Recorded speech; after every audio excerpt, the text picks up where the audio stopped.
हाँ जी बच्चे स्टार्ट करते हैं अपना टॉपिक ਜਿਹੜਾ ਆਪਾਂ ਕਰ ਰਹੇ ਸੀ ਮੈਟਰ ਇਨ ਆਵਰ ਸਰਾਊਂਡਿੰਗ। ਮੈਂ ਤੁਹਾਡੇ ਵਾਸਤੇ ਵਾਈਟ ਪੇਜ ਲੈ ਕੇ ਆਈ ਹਾਂ। ਮੈਂ ਵਧੀਆ ਲਿਖ ਵੀ ਦਿੱਤਾ ਤਾਂ ਕਿ ਤੁਸੀਂ ਆਦੇ ਹੈਂਡ ਰਿਟਨ ਨੋਟਸ ਬਣਾ ਸਕੋ। ਤੁਸੀਂ ਇਹਦਾ ਸਕਰੀਨਸ਼ਾਟ ਲੈ ਸਕਦੇ ਹੋ ਤਾਂ ਕਿ ਤੁਸੀਂ ਹੈਂਡ ਰਿਟਨ ਨੋਟਸ ਬਣਾ ਸਕੋ। ਇਹਦੇ ਕਾਪੀ ਜ਼ਰੂਰ ਬਣਾਉਣਾ ਤੇ ਉਹਨੂੰ ਰਿਵਾਈਜ਼ ਵੀ ਕਰਨਾ। ਅੱਜ ਆਪਾਂ ਇੱਕ ਪੇਜ ਪੂਰਾ ਡਿਸਕਸ ਕਰਨਾ ਹੈ। ਸਭ ਤੋਂ ਪਹਿਲਾਂ ਆਪਾਂ ਡਿਸਕਸ ਕਰਦੇ ਹਾਂ ਰਿਜਡ ਐਂਡ ਫਲੂਇਡ। ਆਪਾਂ ਕੀ ਡਿਸਕਸ ਕਰਦੇ ਹਾਂ ਰਿਜਡ ਤੇ ਫਲੂਇਡ ਕਿਹੜੇ ਹੁੰਦੇ ਨੇ। ਮੈਂ ਸਿੱਧੀ ਭਾਸ਼ਾ ਵਿੱਚ ਬੱਚੇ ਤੁਹਾਨੂੰ ਕਹਾਂ ਰਿਜਡ ਦਾ ਮਤਲਬ ਕੀ ਹੁੰਦਾ। ਆਪਾਂ ਪੇਜਸ ਥੋੜੇ ਜਿਹੇ ਪਹਿਲਾਂ ਲੈ ਲਈਏ ਨਾਲ ਤਾਂ ਕਿ ਅਗਰ ਕੋਈ ਚੀਜ਼ ਸਮਝ ਨਾ ਆਵੇ ਤਾਂ ਮੈਂ ਉਹਨੂੰ ਲਿਖ ਕੇ ਸਮਝਾ ਸਕਾਂ। ਹਾਂਜੀ ਰਿਜਡ ਐਂਡ ਫਲੂਇਡ ਦਾ ਮਤਲਬ ਕੀ ਹੁੰਦਾ। ਅਗਰ ਬੱਚੇ ਮੈਂ ਰਿਜਡ ਦੀ ਗੱਲ ਕਰਾਂ ਤਾਂ ਰਿਜਡ ਦਾ ਮਤਲਬ ਹੁੰਦਾ ਸਖਤ।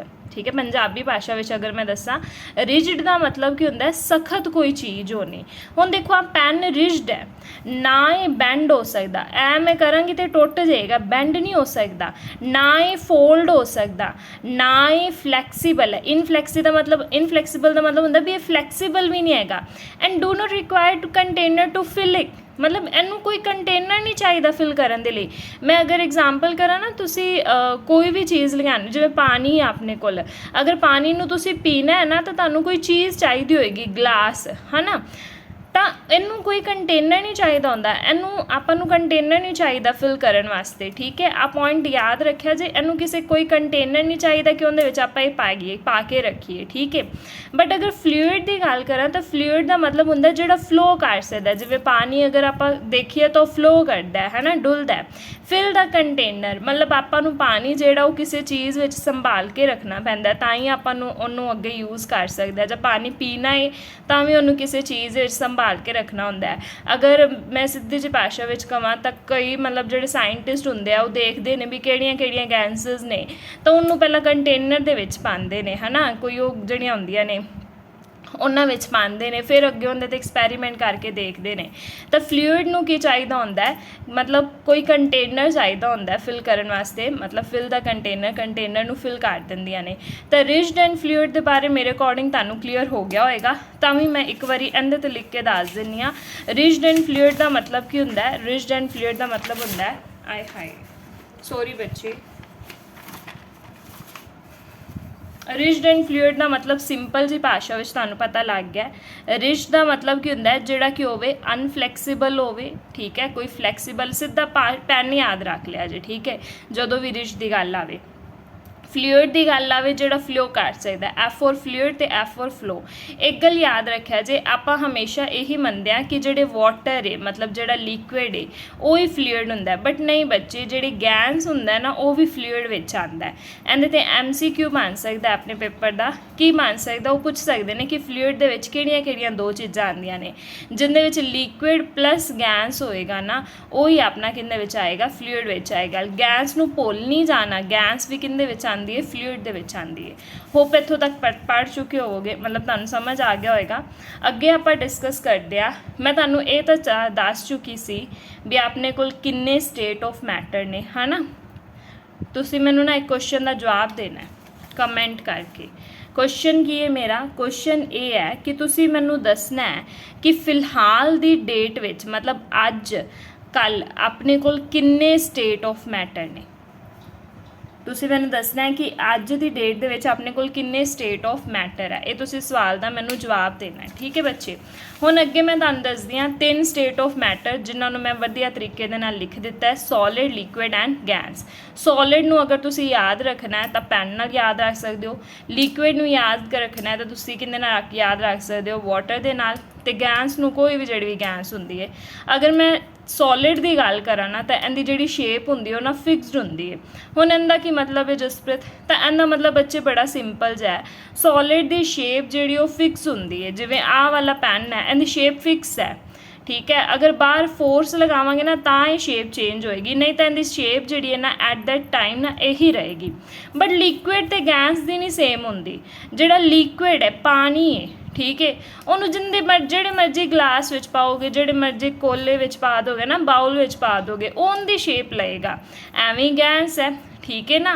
तो ਜਿਹੜੇ ਕੰਟੇਨਰ ਵਿੱਚ ਤੁਸੀਂ ਜਿਸ ਤਰ੍ਹਾਂ ਦੀ ਸ਼ੇਪ ਦੇ ਵਿੱਚ ਕੰਟੇਨਰ ਵਿੱਚ ਪਾਓਗੇ ਉਹਦੀ ਸ਼ੇਪ ਮਤਲਬ ਲੈ ਲੈਣਗੇ, ਬਟ ਸੋਲਿਡ ਜਿਹੜਾ ਉਹਦੀ ਸ਼ੇਪ ਕੀ ਹੁੰਦੀ ਹੈ, ਫਿਕਸ ਹੁੰਦੀ ਹੈ।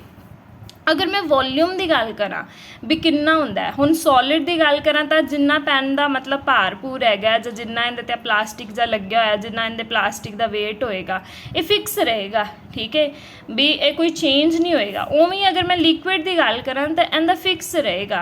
हुण अगर मैं एक गिलास दे विच जिन्ना पानी मैं लिया है ना, ਉਹਨੂੰ मैं पावांगी दूसरे गिलास ਦੇ ਵਿੱਚ तो उन्ना ही पाई रहेगा। ਹੁਣ दूसरे गिलास ਵਿੱਚ कोई जादू शक्ति नहीं आ जानी कि वो पानी भी होर ਵਧਾ देगा, ठीक है ਇਹ नहीं होएगा। एंड द लिक्विड ਦਾ ਵੀ ਜਿਹੜਾ वॉल्यूम है वो की रहेगा, फिक्स होएगा, पर गैस ਦਾ नहीं ਹੁੰਦਾ, ठीक है। ਹੁਣ ਜਿਹੜੇ ਗੁਬਾਰੇ ਹੁੰਦੇ ਨੇ है ना, ਜਿਹੜੀ ਸ਼ੇਪ ਦਾ ਗੁਬਾਰਾ ਹੋਏਗਾ ਉਹਨੂੰ ਉਵੇਂ ਦੀ ਸ਼ੇਪ ਦੇ ਗੈਸ ਮਤਲਬ ਉਨੀ ਸਾਰੀ ਆਪਣੀ ਗੈਸ ਲੱਗੇਗੀ ਉਹਨੂੰ ਭਰਨ ਦੇ ਲਈ। ਕੰਪਰੈਸ ਦੀ ਗੱਲ ਕਰਾਂ ਨਾ, ਆ ਕੁਐਸਚਨ ਪੇਪਰ ਵਿੱਚ ਆਂਦਾ ਹੈ ਪੱਕਾ ਪੱਕਾ। ਕੰਪਰੈਸ ਦਾ ਮਤਲਬ ਹੁੰਦਾ ਕਿਸੇ ਚੀਜ਼ ਨੂੰ ਆਪਾਂ ਦਬਾ ਸਕਦੇ ਹਾਂ, ਜਿਵੇਂ ਇਹਨੂੰ ਮੈਂ ਕੋਈ ਦਬਾ ਸਕਦੀ ਹਾਂ, ਨਹੀਂ ਦਬਾ ਸਕਦੀ। ਲਿਕੁਇਡ ਨੂੰ ਨਾ ਮੋਡਰੇਟਲੀ ਦਬਾਇਆ ਮੇਰੇ ਅਕੋਰਡਿੰਗ ਇੰਨਾ ਨਹੀਂ ਕਰਵਾਇਆ ਜਾ ਸਕਦਾ, ਕਿਉਂਕਿ ਆਪਾਂ ਪਾਣੀ ਨੂੰ ਦੇਖੀਏ ਤਾਂ नहीं आप दबा सकते हैं ना, पर थोड़ा बहुता चलो, थोड़ा बहुता भी नहीं मेरे अकॉर्डिंग था। बाकी अगर मैं इस पॉइंट पर गलत होवां तो तुसीं दस सकते हो।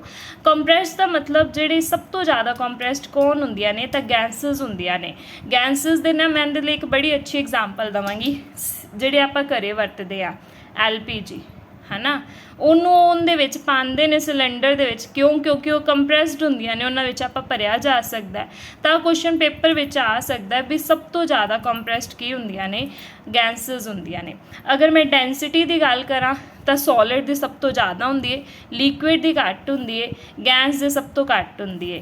ਕੰਟੇਨਰ ਵਿੱਚ ਤਾਂ ਮੈਂ ਪਹਿਲਾਂ ਵੀ ਡਿਸਕਸ ਕਰ ਚੁੱਕੀ ਹਾਂ, ਸੋਲਿਡ ਨੂੰ ਕੰਟੇਨਰ ਵਿੱਚ ਨਹੀਂ ਪਾ ਸਕਦੇ, ਲਿਕੁਇਡ ਨੂੰ ਪਾ ਸਕਦੇ ਹਾਂ, ਗੈਸ ਨੂੰ ਵੀ ਪਾ ਸਕਦੇ ਹਾਂ। ਫਲੋ ਹੁਣ ਕੋਈ ਆਪਣਾ ਇਹ ਫਲੋ ਕਰੇਗਾ, ਪੈਨ ਫਲੋ ਕਰੇਗਾ ਨਹੀਂ, ਫਲੋ ਤਾਂ ਕੌਣ ਕਰਦਾ ਹੈ, ਲਿਕੁਇਡ ਕਰਦਾ ਐਂਡ ਗੈਸਿਸ ਕਰਦਾ ਹੈ। ਇੱਥੋਂ ਤੱਕ ਆਪਾਂ ਟੌਪਿਕ ਡਿਸਕਸ ਕੀ ਕਰ ਚੁੱਕੇ ਹਾਂ, ਇੱਕ ਰਿਜਡ ਐਂਡ ਫਲੂਇਡ ਦੇ ਬਾਰੇ ਡਿਸਕਸ ਕਰ ਚੁੱਕੇ ਹਾਂ कि रिजड किहड़े हुंदे ने, मैं एग्जाम्पल भी लिखी है ब्रिक एंड वुड। फ्लूइड किहड़े हुंदे ने, रिजड सिर्फ सॉलिड हुंदे ने, फ्लूइड किहड़े हुंदे ने, गैसेस प्लस लिक्विड, ठीक है गैसेस प्लस लिक्विड हुंदा है। हुण शेप शूप की गल कर चुके हैं, ਹੁਣ ਅੱਗੇ ਆਪਾਂ ਡਿਸਕਸ ਕਰਦੇ ਹਾਂ why solid liquid gases have different properties. ਹੁਣ ਸੋਲਿਡ ਲਿਕੁਇਡ ਅਤੇ ਗੈਸ ਦੇ ਆਪਾਂ ਮਤਲਬ ਨੇਚਰ ਦੇ ਬਾਰੇ ਡਿਸਕਸ ਕੀਤਾ, ਇਹ ਅਲੱਗ-ਅਲੱਗ ਕਿਉਂ ਹੁੰਦਾ ਹੈ ਇਹਦੇ ਬਾਰੇ ਉਹਨਾਂ ਨੇ ਪੁੱਛਿਆ। ਤਾਂ ਹੁਣ ਇਹ ਅਲੱਗ-ਅਲੱਗ ਕਿਉਂ ਹੁੰਦਾ, ਸਪੇਸ ਬਿਟਵੀਨ ਦਾ ਪਾਰਟੀਕਲਸ। ਅਗਰ ਮੈਂ ਗੱਲ ਕਰਾਂ ਨਾ ਸੋਲਿਡ, ਆ ਸੋਲਿਡ है ना, ਇਹਦੇ ਜਿਹੜੇ ਪਾਰਟੀਕਲਸ ਨਿੱਕੇ ਨਿੱਕੇ ਨੇ, ਇੱਕ ਦੂਜੇ ਦੇ ਵਿਚਕਾਰ ਕੋਈ ਇਹਦੇ ਸਪੇਸ ਨਹੀਂ ਹੈਗੀ। ਇਹਦੇ ਜਿਹੜੇ ਪਾਰਟੀਕਲਸ ਹੁੰਦੇ ਨੇ ਨਾ ਉਹ ਇੱਕ ਦੂਜੇ ਨਾਲ ਬੜੇ ਜ਼ਿਆਦਾ ਚਿੰਬੜੇ ਜਿਹੇ ਹੁੰਦੇ ਨੇ, ਠੀਕ ਹੈ ਮਤਲਬ ਉਹਨਾਂ ਦੇ ਵਿਚਕਾਰ ਕੋਈ ਸਪੇਸ ਨਹੀਂ ਹੁੰਦੀ। ਸੋਲਿਡ ਆ ਹੁੰਦਾ ਬੱਚੇ ਜਿਹਦੇ ਵਿਚਕਾਰ ਕੋਈ ਸਪੇਸ ਨਹੀਂ ਹੁੰਦੀ, ਪਾਰਟੀਕਲਸ ਇਹਨਾਂ ਨੂੰ ਮੈਂ ਪਾਰਟੀਕਲਸ ਕਹਿ ਦਿੰਦੀ ਹਾਂ। ਇਹ ਮਤਲਬ ਇਹਨਾਂ ਵਿੱਚ ਜਿੰਨੀ ਇੰਨੀ ਕੁ ਮੈਂ ਸਪੇਸ ਬਣਾਈ ਹੈ ਨਾ ਇੱਥੇ ਵੀ ਬਣਾ ਦਿੰਦੀ ਹਾਂ, ਇੰਨੀ ਕੁ ਵੀ ਇਹਨਾਂ ਦੇ ਵਿਚਕਾਰ ਸਪੇਸ ਨਹੀਂ ਹੁੰਦੀ। ਅੱਗੇ ਆ ਸਾਰੇ ਐਵੇਂ ਗੋਲੇ 'ਚ ਬਣਾ ਦਿਓ, ਇਹਨਾਂ ਦੇ ਵਿੱਚ ਮਾੜੀ ਜਿਹੀ ਵੀ ਸਪੇਸ ਨਹੀਂ ਹੁੰਦੀ। ਬਟ ਐਵੇਂ ਅਗਰ ਮੈਂ ਲਿਕੁਇਡ ਦੀ ਗੱਲ ਕਰਾਂ ਤਾਂ ਲਿਕੁਇਡ ਦੇ ਬਿਟਵੀਨ ਐਵੇਂ ਸਪੇਸ ਹੁੰਦੀ ਹੈ, ਠੀਕ ਹੈ ਲਿਕੁਇਡ ਦੇ ਵਿੱਚ ਸਪੇਸ ਹੁੰਦੀ ਹੈ। ਲਿਕੁਇਡ ਦੇ ਵਿੱਚ ਸਪੇਸ ਹੁੰਦੀ ਹੈ ਤਾਂ ਹੀ ਉਹ ਤਾਂ ਜਦੋਂ ਆਪਾਂ ਵਾਟਰ ਦੇ ਵਿੱਚ ਪੋਟਾਸ਼ੀਅਮ ਪਰਮੈਂਗਨੇਟ ਪਾਇਆ ਸੀ, ਯਾਦ ਹੈ ਕੱਲ੍ਹ ਦਾ ਕੁਐਸਚਨ, ਪੋਟਾਸ਼ੀਅਮ ਪਰਮੈਂਗਨੇਟ ਪਾਇਆ ਸੀ ਹੈ ਨਾ, ਤਾਂ ਉਹਨੇ ਜਿਹੜਾ ਕਲਰ ਸੀ ਇਹਦਾ ਉਹ ਚੇਂਜ ਕਰਤਾ ਸੀ, ਪਰਪਲ ਕਰਤਾ ਸੀ। ਇੱਕ ਕੁਐਸਚਨ ਅੱਜ ਫਿਰ ਮੈਂ ਇੱਥੋਂ ਪੁੱਛਣਾ ਚਾਹਾਂਗੀ, ਬ੍ਰੋਮੀਨ ਹੈਵੀ ਹੁੰਦੀ ਹੈ ਜਾਂ ਬੱਚੇ ਏਅਰ, ਇਹਨਾਂ ਦੋਵਾਂ ਵਿੱਚੋਂ ਕਿਹੜਾ ਹੈਵੀ ਹੁੰਦਾ? ਮੈਂ ਚਾਹਾਂਗੀ ਕਿ ਤੁਸੀਂ ਕਮੈਂਟ ਕਰਕੇ ਆਨਸਰ ਜ਼ਰੂਰ ਦੱਸੋ, ਮੈਂ ਦੇਖਾਂਗੀ ਸਾਰਿਆਂ ਦੇ ਕਮੈਂਟ ਅਗਰ ਆਉਂਦੇ ਨੇ ਤਾਂ। ਅੱਗੇ ਹਾਂ ਗੈਸਸ ਕੀ ਹੋਣਗੇ, ਗੈਸਸ ਦਾ ਤਾਂ ਬੱਚੇ ਜਿੱਧਰ ਮਰਜ਼ੀ ਰੁਲਦੀਆਂ ਰਹਿਣ ਹੈ ਨਾ, ਪਾਰਟੀਕਲਸ ਵਾਵਾ ਇਹਨਾਂ ਦੇ ਵਿਚਕਾਰ ਸਪੇਸ ਹੁੰਦੀ ਹੈ। ਅੱਗੇ force of attraction between the particles. ਹੁਣ ਇਹ ਜਿਹੜੇ ਸੋਲਿਡ ਦੇ ਨੇ, ਸੋਲਿਡ ਦੇ ਪਾਰਟੀਕਲਸ ਇੱਕ ਦੂਜੇ ਨੂੰ ਬੜਾ ਅਟਰੈਕਟ ਕਰਦੇ ਨੇ, ਨਾਲ ਹੀ ਮਤਲਬ ਲੱਗੇ ਹੋਏ ਨੇ। ਐਵੇਂ ਲਿਕੁਇਡ ਦੇ ਕਵਾਂ ਮੋਡਰੇਟ ਜੇ ਨੇ, ਅਗਰ ਗੈਸ ਦੇ ਕਵਾਂ ਤਾਂ ਬਾਹਲੀ ਦੂਰ ਨੇ ਹੈ ਨਾ। Amount of movement of particles, amount of movement of particles. ਹੁਣ ਦੇਖੋ ਇੱਥੇ ਜਿਹੜਾ ਪਾਰਟੀਕਲ ਉਹ ਛੇਤੀ ਕਿਤੇ ਬਾਹਰ ਨਹੀਂ ਭੱਜ ਸਕਦਾ ਹੈ ਨਾ, ਉਹਨੂੰ ਬਾਹਰ ਨਿਕਲਣ ਲਈ ਬੜਾ ਸੰਘਰਸ਼ ਕਰਨਾ ਪਏਗਾ। ਇੱਥੋਂ ਦਾ ਪਾਰਟੀਕਲ ਨੂੰ ਥੋੜ੍ਹਾ ਬਹੁਤਾ ਸੰਘਰਸ਼ ਕਰਨਾ ਪਏਗਾ, ਉਹ ਬਾਹਰ ਨਿਕਲ ਜਾਏਗਾ। ਬਟ ਇਹ ਜਿਹੜੇ ਗੈਸਸ ਦੇ ਪਾਰਟੀਕਲਸ ਨੇ ਤਾਂ ਮਿੰਟਾਂ ਵਿੱਚ ਭੱਜ ਜਾਣਗੇ, ਕਿਉਂਕਿ ਇਹਨਾਂ ਦੇ ਵਿਚਕਾਰ ਸਪੇਸ ਬੜੀ ਜ਼ਿਆਦਾ ਹੁੰਦੀ ਹੈ। ਠੀਕ ਹੈ ਬੱਚੇ, ਅੱਗੇ ਡਿਸਕਸ ਕਰਦੇ ਹਾਂ। ਮੈਂ ਕੁਐਸਚਨ ਪੁੱਛਿਆ ਜਿਹੜਾ ਤੁਸੀਂ ਜਵਾਬ ਦੇਣਾ ਹੈ, ਰਬੜ ਬੈਂਡ, ਸੌਲਟ ਅਤੇ ਸ਼ੂਗਰ ਇਹ ਸੋਲਿਡ ਨੇ, ਲਿਕੁਇਡ ਨੇ ਜਾਂ ਗੈਸ ਨੇ? ਅਗਰ ਸੋਲਿਡ ਨੇ ਤੇ ਕਿਉਂ? ठीक है। इनका आंसर दसना तुसी। Rubber band, salt and sugar की ने, सॉलिड ने कि लिक्विड ने। अज मैं बड़े क्वेश्चन पूछती पई हाँ, रीजन सिर्फ यही है जिन्ने ज़्यादा क्वेश्चन मैं पूछांगी ना उन्नी तुहाडी ज़्यादा प्रैक्टिस होएगी, जिन्ना ज़्यादा तुसी आंसर दोगे। बड़ा अच्छा टॉपिक मतलब नाम पढ़न जा रहे हैं आप, डिफ्यूजन। इत्थों तक मेरे अकॉर्डिंग समझ लग गई होएगी तुहानू। रिजिड एंड फ्लूइड के बारे पढ़िया, उस तो बाद नेचर आप पढ़िया हरेक का, फिर आप पढ़िया भी इनके डिफरेंट प्रॉपर्टीज़ क्यों ने। हुण आप पढ़ते हैं डिफ्यूजन की होंदा है। डिफ्यूजन मैं सीधी भाषा में कहां, डिफ्यूजन वर्ड आ जाए ना तुसी मिक्स रख लेना याद, ठीक है। डिफ्यूजन वर्ड आया तुसी एक वर्ड याद रख लेना किहड़ा, मिक्स। मैं ना डेफिनेशन भी इनकी बड़ी ज़्यादा सोहनी लिखी है, तुसी इहनूं याद कर सकते हो। मैं तुहानूं एक गल दसदी, डिफ्यूजन याद आ गया तो तुसी की याद रखना है, मिक्सिंग याद रखना है। मैं डेफिनेशन पढ़ा के मतलब लिखी हुई पढ़ के दसना आनी हाँ। The separating out and mixing of a substance with another substance due to the motion. हुण तुहानूं पता पार्टिकल्स की करते हैं, मूव करते हैं, मोशन विच हुंदे ने। तो एक पार्टिकल्स, एक जिहड़ी चीज़ है उनके पार्टिकल्स जदों किसी होर सबसटेंस के पार्टिकल्स दे विच मिक्स हो जाते हैं उन्होंने असीं डिफ्यूजन कह दिंदे हां। मैं दोबारा पढ़ती हाँ बच्चे, जिहड़े पार्टिकल्स है एक जिहड़ा सबसटेंस है उनके जिहड़े पार्टिकल्स ने वो किसी होर दे विच मिक्स हो जाते हैं तो असीं उन्होंने की कह दिंदे हां, डिफ्यूजन कह दिंदे हां। सब तो वधिया एग्जाम्पल ना, अगर तुसी भगत टाइप के बंदे हो तो आप अगरबत्ती करते हैं सवेरे, है ना। वैसे तो आप वेखिए हुण आप बैठे हुए हैं तो अपन कोई फ्रैगरेंस नहीं आएगी, कुछ नहीं आएगा, है ना।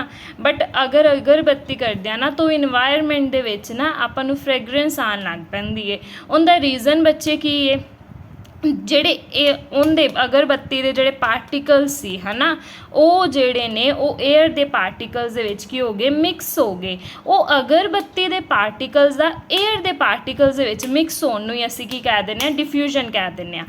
ਐਵੇਂ ਅਗਰ ਮੈਂ ਗੱਲ ਕਰਾਂ ਬੱਚੇ ਤਾਂ ਜਿਵੇਂ ਆਪਣੇ ਮੰਮਾ ਖਾਣਾ ਬਣਾਉਂਦੇ ਆ ਤਾਂ ਕਈ ਵਾਰੀ ਕੀ ਆਉਂਦੀ ਹੈ ਬੜੀ ਅੱਛੀ मतलब ਉਹ ਫਰੈਗਰੈਂਸ, ਵੈਸੇ ਉਹਨੂੰ ਫਰੈਗਰੈਂਸ ਨਹੀਂ ਕਹਿੰਦੇ, ਜਿਹੜਾ ਆਪਾਂ ਕੁਕਿੰਗ ਕਰਦੇ ਆ ਨਾ ਉਹਦਾ ਜਿਹੜਾ ਸਮੈਲ ਆਉਂਦੀ ਹੁੰਦੀ ਹੈ ਉਹਨੂੰ ਐਰੋਮਾ ਕਹਿੰਦੇ ਨੇ, ਠੀਕ ਹੈ। ਤਾਂ ਉਹ ਜਿਹੜਾ ਐਰੋਮਾ ਆਉਂਦਾ ਹੁੰਦਾ ਆਪਾਂ ਨੂੰ, ਹੈ ਨਾ, ਉਹ ਸਮੈਲ ਜਿਹੜੀ ਆਉਂਦੀ ਹੁੰਦੀ, ਉਹ ਖੁਸ਼ਬੂ ਜਿਹੜੀ ਆਪਾਂ ਨੂੰ ਆਉਂਦੀ ਹੁੰਦੀ ਹੈ, ਉਹਦਾ ਰੀਜ਼ਨ ਕੀ ਹੁੰਦਾ ਵੀ ਉਹ ਜਿਹੜੇ ਪਾਰਟੀਕਲਸ ਹੁੰਦੇ ਨੇ ਉਹ ਦੂਸਰੇ ਏਅਰ ਦੇ ਪਾਰਟੀਕਲਸ ਦੇ ਵਿੱਚ ਮਿਲ ਜਾਂਦੇ ਆ, ਜਿਹਦੇ ਕਰਕੇ ਆਪਾਂ ਨੂੰ ਕੀ ਆਉਂਦਾ, ਅੱਛੀ ਸਮੈਲ ਆਉਂਦੀ ਹੈ, ਖੁਸ਼ਬੂ ਆਉਂਦੀ ਹੈ। ਉਹਨੂੰ ਹੀ ਅਸੀਂ ਕੀ ਕਹਿ ਦਿੰਦੇ ਹਾਂ, ਡਿਫਿਊਜ਼ਨ ਕਹਿ ਦਿੰਦੇ ਹਾਂ। ਇੱਥੋਂ ਤੱਕ ਸਮਝ ਲੱਗ ਗਈ ਹੋਏਗੀ ਬੱਚੇ। ਹੁਣ ਆਪਾਂ ਨੈਕਸਟ ਜਿਹੜਾ ਸ਼ੀਟ ਹੈ ਉਹਨੂੰ ਡਿਸਕਸ ਕਰਦੇ ਹਾਂ। ਨੈਕਸਟ ਸ਼ੀਟ ਦੀ ਬੱਚੇ ਤੁਸੀਂ ਸਕਰੀਨਸ਼ਾਟ ਲੈ ਸਕਦੇ ਹੋ।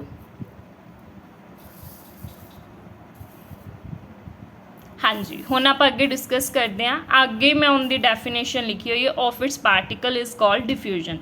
होप तुहानूं डिफ्यूजन वर्ड जो समझ लग गया होवे कि पार्टिकल्स की करते हैं, मूव करते हैं जदों एक सबसटेंस के पार्टिकल दूसरे सबसटेंस के पार्टिकल विच मिक्स कर जाते हैं, उन्होंने असीं की कह दिंदे हां, डिफ्यूजन कह दिंदे हां। आ क्वेश्चन तुहाडे लई है, तुसीं कमेंट करके दसना इहदा आंसर की होएगा। जे किसी बच्चे ने कमेंट करके आंसर नहीं दस्सिया तो मैं फिर अगली वीडियो दे विच इहदा आंसर नहीं दसांगी, ठीक है। अगर तुसीं दस्सिया तो फिर मैं जरूर दसांगी, अदरवाइज़ मैं नहीं दसांगी, क्योंकि मेरा मकसद सिर्फ पढ़ाना नहीं है, तुहानूं मास्टरी कराना है, ठीक है। आप मास्टरानी सारिਆਂ ने बनना है। अगर बनना है तो तुहानूं भी एक्टिव होना पएगा। मैनूं पैसिव लर्नर वैसे भी नहीं पसंद, थोड़े जो चुस्त होके पढ़ो। अगे बढ़ते हैं बच्चे। मैं क्वेश्चन जो पूछा वो की है, diffusion is fast in, diffusion जो किंदे च सब तो ज़्यादा फास्ट होएगा, सॉलिड च, लिक्विड विच जां गैस विच। आंसर तुसीं देना है। अगे डिस्कस करते हैं जी। अगे मैं की डिस्कस कर लगी आ, कॉमन यूनिट और SI यूनिट ऑफ टैंपरेचर। इहदे ते मैंने दोवें लिखे ने, ठीक है। कॉमन यूनिट जोड़े आप मतलब डेली लाइफ के विच वरतते रहने हैं, जिन्होंने असीं डिग्री सैल्सीयस कह दिंदे आ। वर्ड तो तुसीं बड़ी बारी सुनिया होएगा, डिग्री सैल्सीयस। जिहड़े बंदे ने दिता उनका भी मैं नाम लिखा है, मैं तो वैसे ही लिखा है, बाय चांस अगर पेपर च पूछ लें तो आपको पता होवे। जिहड़े कॉमन यूनिट है ना वो आप जो यूज़ करते हैं डेली लाइफ के डिग्री सैल्सीयस है, बट इनका SI यूनिट की है, कैलविन है। इनका SI यूनिट की है, कैलविन है। तो तुसीं याद कर सकते हो, ये भी एक इंपॉर्टेंट क्वेश्चन बन सकता है अपने पेपर का कि जिहड़ा टैंपरेचर है उनका SI यूनिट की है, तो तुसीं याद रखना है इनका SI यूनिट की है, कैलविन। आ रिलेशन जिहड़ा बच्चे तुसीं याद रखना है, ठीक है। ਆ ਰਿਲੇਸ਼ਨ ਜਿਹੜਾ ਹੈ ਤੁਸੀਂ ਯਾਦ ਕਰਨਾ, ਇਹਨੂੰ ਥੋੜ੍ਹਾ ਜਿਹਾ ਤੁਹਾਨੂੰ ਕਰੈਮ ਵੀ ਕਰਨਾ ਪਏਗਾ, ਮਜਬੂਰੀ ਹੈ, ਕੁਝ ਚੀਜ਼ਾਂ ਆਪਾਂ ਨੂੰ ਕਰੈਮ ਕਰਨੀਆਂ ਪੈਂਦੀਆਂ ਨੇ, ਠੀਕ ਹੈ। ਲਾਸਟ ਚੀਜ਼ ਆਪਾਂ ਡਿਸਕਸ ਕਰਦੇ ਹਾਂ, ਆਹ ਟੌਪਿਕ ਆਪਾਂ ਕੱਲ੍ਹ ਡਿਸਕਸ ਕਰਾਂਗੇ, ਅੱਜ ਨਹੀਂ ਕਰਾਂਗੇ, ਅੱਜ ਲਈ ਇੰਨਾ ਹੀ ਬਹੁਤ ਹੈ, ਜ਼ਿਆਦਾ ਹੋ ਗਿਆ ਤਾਂ ਸਮਝ ਆਉਣਾ ਬੰਦ ਹੋ ਜਾਏਗਾ। ਅੱਜ ਆਪਾਂ ਕੀ ਚੀਜ਼ ਡਿਸਕਸ ਕੀਤੀ ਹੈ, ਰਿਜਡ ਐਂਡ ਫਲੂਇਡ ਕਿਹੜਾ ਹੁੰਦਾ ਹੈ, ਹੋਪ ਤੁਹਾਨੂੰ ਇਹ ਸਮਝ ਆ ਗਿਆ ਹੋਏ। ਨੇਚਰ ਤਿੰਨਾਂ ਦਾ ਆਪਾਂ ਡਿਸਕਸ ਕੀਤਾ, ਫਿਰ ਆਪਾਂ ਦੇਖਿਆ ਵੀ ਸੋਲਿਡ, ਲਿਕੁਇਡ ਤੇ ਗੈਸ ਦੀਆਂ ਡਿਫਰੈਂਟ ਪ੍ਰੋਪਰਟੀਜ਼ ਕੀ ਨੇ। ਇੱਕ ਬੜਾ ਸੋਹਣਾ ਵਰਡ ਜਿਹੜਾ ਬੜਾ ਜ਼ਿਆਦਾ ਯੂਜ਼ ਹੋਣਾ ਸਾਇੰਸ ਦੇ ਵਿੱਚ, ਡਿਫਿਊਜ਼ਨ, ਉਹਨੂੰ ਡਿਸਕਸ ਕੀਤਾ ਆਪਾਂ ਕਿ ਇੱਕ ਜਿਹੜਾ ਪਾਰਟੀਕਲ ਜਿਹੜੇ ਉਹ ਮੂਵ ਕਰਦੇ ਨੇ, ਮੋਸ਼ਨ ਵਿੱਚ ਹੁੰਦੇ ਆ, ਜਦੋਂ ਇੱਕ ਸਬਸਟੈਂਸ ਦੇ ਪਾਰਟੀਕਲ ਦੂਜੇ ਸਬਸਟੈਂਸ ਦੇ ਵਿੱਚ ਪਾਰਟੀਕਲ ਵਿੱਚ ਮਿਕਸ ਕਰਦੇ ਨੇ ਤਾਂ ਉਹਨੂੰ ਅਸੀਂ ਕੀ ਕਹਿ ਦਿੰਦੇ ਹਾਂ, ਡਿਫਿਊਜ਼ਨ ਕਹਿ ਦਿੰਦੇ ਹਾਂ। ਆਹ ਕੁਐਸਚਨ ਮੈਂ ਤੁਹਾਡੇ ਕੋਲ ਬੱਚੇ ਪੁੱਛਿਆ ਹੈ, ਠੀਕ ਹੈ। ਇਸ ਤੋਂ ਬਾਅਦ ਆਪਾਂ ਕੀ ਡਿਸਕਸ ਕੀਤਾ, SI ਯੂਨਿਟ ਆਫ ਟੈਂਪਰੇਚਰ ਕੀ ਹੁੰਦਾ, ਕੈਲਵਿਨ, ਐਂਡ ਦਾ ਫਾਰਮੂਲਾ ਹੁੰਦਾ 0 degree Celsius is equal to 273 kelvin is equal to 5/9 Fahrenheit minus 32। ਇਹ ਆਪਾਂ ਨੂੰ ਮੰਨ ਲਓ ਕਦੇ ਵੀ ਕੋਈ ਚੇਂਜ ਕਰਨ ਲਈ ਕਹਿਣ ਤਾਂ ਕਰ ਸਕਦੇ ਹਾਂ। ਇਹਦੇ ਨਾਲ ਦੇ ਜਿਹੜੇ MCQ ਹੋਣਗੇ ਉਹ ਮੈਂ ਬਾਅਦ ਵਿੱਚ ਕਰਾਵਾਂਗੀ। ਅੱਜ ਟੋਟਲ ਮੈਂ ਤੁਹਾਡੇ ਕੋਲ ਕਿੰਨੇ ਕੁਐਸਚਨ ਪੁੱਛੇ ਨੇ, ਆਈ ਥਿੰਕ ਮੈਂ 3 ਪੁੱਛੇ ਨੇ। ਇੱਕ ਮੈਨੂੰ ਦੱਸਣਾ ਤੁਸੀਂ ਬ੍ਰੋਮੀਨ ਹੈਵੀ ਹੁੰਦੀ ਹੈ ਜਾਂ 에ਅਰ ਹੈਵੀ ਹੁੰਦੀ ਹੈ, ਦੂਸਰਾ ਮੈਨੂੰ ਦੱਸਣਾ ਹੈ ਕਿ ਡਿਫਿਊਜ਼ਨ ਫਾਸਟ ਕਿੰਨਾ ਵਿੱਚ ਹੁੰਦਾ ਹੈ, ਤੀਸਰਾ ਮੈਨੂੰ ਦੱਸਣਾ ਹੈ ਕਿ rubber band, sugar and salt ਕਿਹੜਾ ਸਟੇਟ ਆਫ ਮੈਟਰ ਹੈ। ਹੋਪ ਤੁਹਾਨੂੰ ਟੌਪਿਕ ਇੱਥੋਂ ਤੱਕ ਸਮਝ ਆ ਗਿਆ ਹੋਵੇ। ਅਗਰ ਤੁਹਾਨੂੰ ਕੋਈ ਵੀ ਟੌਪਿਕ ਦੇ ਰਿਗਾਰਡਿੰਗ ਡਾਊਟ ਹੋਏ ਤਾਂ ਤੁਸੀਂ ਪੁੱਛ ਸਕਦੇ ਹੋ। ਚੈਨਲ ਨੂੰ ਸਬਸਕ੍ਰਾਈਬ ਐਂਡ ਕੁਐਸਚਨਸ ਆ ਜਿਹੜਾ ਮਤਲਬ ਪੁੱਛੇ ਨੇ ਮੈਂ ਉਹਨਾਂ ਨੂੰ ਕਮੈਂਟ ਕਰਕੇ ਜ਼ਰੂਰ ਦੱਸਣਾ, ਫਾਲਤੂ ਦੇ ਕਮੈਂਟ ਨਾ ਕਰਨਾ, ਪੜ੍ਹਨ ਵੱਲ ਧਿਆਨ ਦੇਣਾ। ਧੰਨਵਾਦ ਬੱਚੇ ਵੀਡੀਓ ਵੇਖਣ ਦੇ ਲਈ। ਹਾਂਜੀ।